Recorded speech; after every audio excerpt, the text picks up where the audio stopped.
Praise the lord. ఈరోజు దేవుని వాగ్దానము, నా మంచితనం అంతయు నీ ఎదుట కనుపరచెదను, యెహోవాను నామమును నీ ఎదుట ప్రకటించెదను. నేను కరుణించు వాణ్ణి కరుణించెదను, ఎవని యందు కనికరపడెదనో వాని యందు కనికరపడెదనెను. నిర్గమకాండము 33వ అధ్యాయము 19వ వచనము. సహోదరి సహోదరులారా, ఈ వాక్యం దేవుడు మోషేతో చెప్పిన మాట. మోషే దేవుని మహిమను చూడాలని కోరినప్పుడు దేవుడు ఇలా చెప్పాడు, నా మంచితనం అంతయు నీ ఎదుట కనపరచెదను అని. అంటే దేవుడు తన స్వభావం, దయ, పవిత్రత, తన సత్యం ఇవన్నీ మనిషికి ప్రత్యక్షం చేస్తాడు. మోషే కోరింది, నీ మహిమను నాకు చూపించు అని. కానీ దేవుడు ఇచ్చిన సమాధానం, నా మంచితనం అంతయు నీ ఎదుట కనపరచెదను అని. అంటే దేవుని మహిమలో అత్యంత గొప్పది ఆయన మంచితనం. మనిషి దేవుని సంపూర్ణ మహిమను చూడలేడు, చూసి బ్రతకలేడు. కానీ దేవుని మంచితనం మాత్రం అనుభవించగలడు, తెలుసుకోగలడు. కాబట్టి దేవుడు తన శక్తిని కాకుండా తన స్వభావాన్ని చూపించాడు. అలాగే యెహోవాను నామమును నీ ఎదుట ప్రకటించదనని చెప్పాడు. హీబ్రూలో నామం అంటే కేవలం పేరు కాదు, అది ఒక వ్యక్తి స్వభావం, గుణం, అధికారము, వ్యక్తిత్వం మొత్తాన్ని సూచిస్తుంది. కాబట్టి దేవుడు తన నామాన్ని ప్రకటించడం అంటే తన స్వభావాన్ని, మహిమను, మంచితనాన్ని చూపించడమే. అంటే మనం యెహోవా అని పిలిచినప్పుడు కేవలం ఒక పదం పలకడం కాదు, మనం ఆయనను దయగలవాడిగా, క్షమించువాడిగా పిలుస్తున్నాం. అలాగే నేను కరుణించు వాణ్ణి కరుణించేదను, ఎవని యందు కనికరపడేదనో వాని యందు కనికరపడేదనని దేవుడు చెప్పాడు. దేవుని కనికరం అంటే మనం అర్హులం కాకపోయినా ఆయన ఆశీర్వాదం ఇవ్వడం. దేవుడు ఎవరిని ఎంచుకోవాలో, ఎవరిపై కనికరపడాలో నిర్ణయించేది ఆయనే.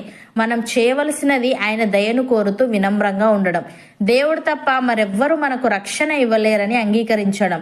ఇది మనం ప్రతిరోజు చేయవలసిన ఆత్మీయ సాధన. భక్తుడు ఈ విధంగా అంటున్నాడు, మన ప్రభువైన యేసుక్రీస్తు యొక్క తండ్రియగు దేవుడు స్తుతింపబడునుగాక. ఆయన క్రీస్తునందు పరలోక విషయములలో ఆత్మ సంబంధమైన ప్రతి ఆశీర్వాదమును మనకు అనుగ్రహించెను. ఎట్లనగా తన ప్రియని యందు తాను ఉచితముగా మనకు అనుగ్రహించిన తన కృపా మహిమకు కీర్తి కలుగునట్లు తన చిత్త ప్రకారమైన దయా సంకల్పము చొప్పున యేసుక్రీస్తు ద్వారా తనకు కుమారులనుగా స్వీకరించుటకై మనలను ముందుగా తన కోసము నిర్ణయించుకొని మనము తన ఎదుట పరిశుద్ధులమును నిర్దోషులమునై ఉండవలనని జగత్తు పునాది వేయబడక మునిపే ప్రేమ చేత ఆయన క్రీస్తులో మనలను ఏర్పరచుకొనెను. దేవుని కృపా మహదైశ్వర్యమును బట్టి ఆ ప్రియుని యందు ఆయన రక్తము వలన మనకు విమోచనము, అనగా మన అపరాధములకు క్షమాపణ మనకు కలిగి ఉన్నది. కాలము సంపూర్ణమైనప్పుడు జరగవలసిన ఏర్పాటును బట్టి ఆయన తన దయా సంకల్పము చొప్పున తన చిత్తమును గూర్చిన మర్మమును మనకు తెలియజేసి మనకు సంపూర్ణమైన జ్ఞాన వివేచన కలుగుటకు ఆ కృపను మన ఎడల విస్తరింపజేసెను అని. సహోదరి సహోదరులారా, దేవుని అనుగ్రహము మారు మనస్సు పొందుటకు మిమ్మల్ని ప్రేరేపించుచున్నదని ఎరుగక ఆయన అనుగ్రహ ఐశ్వర్యమును, సహనమును, దీర్ఘశాంతమును తృణీకరించుదురా?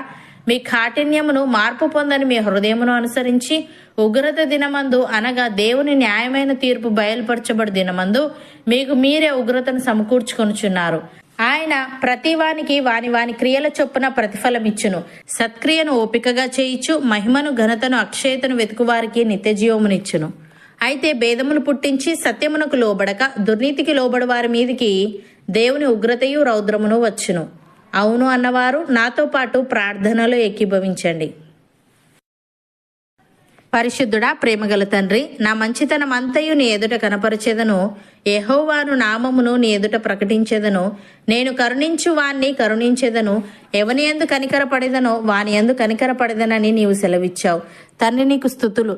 దేవా, మేము నీ దయను కోరుతూ వినమ్రంగా ఉంటూ నీవు తప్ప మరెవ్వరూ మాకు రక్షణ ఇవ్వలేరని అంగీకరించి నీ కనికరం పొందుకునే వారంగా ఉండుటకు సహాయము దయచేయమని, నీవు ప్రతి వానికి వాని వాని క్రియల చొప్పున ప్రతిఫలమిచ్చుదువు గనుక సత్క్రియను ఓపికగా చేయిచు మహిమను, ఘనతను, అక్షయతను వెతుకుచు నీవిచ్చే నిత్య జీవమును పొందుకునే వారంగా ఉండుటకు కృపచూపమని, నీ దయా సంకల్పము చొప్పున నీ చిత్తమును గూర్చిన మర్మమును మాకు తెలియజేసి మాకు సంపూర్ణమైన జ్ఞాన వివేచన కలుగుటకు నీ కృపను మాలో ప్రతి ఒక్కరి ఎడల విస్తరింపజేయమని యేసుక్రీస్తు నామమున ప్రార్థిస్తున్నాము తండ్రి.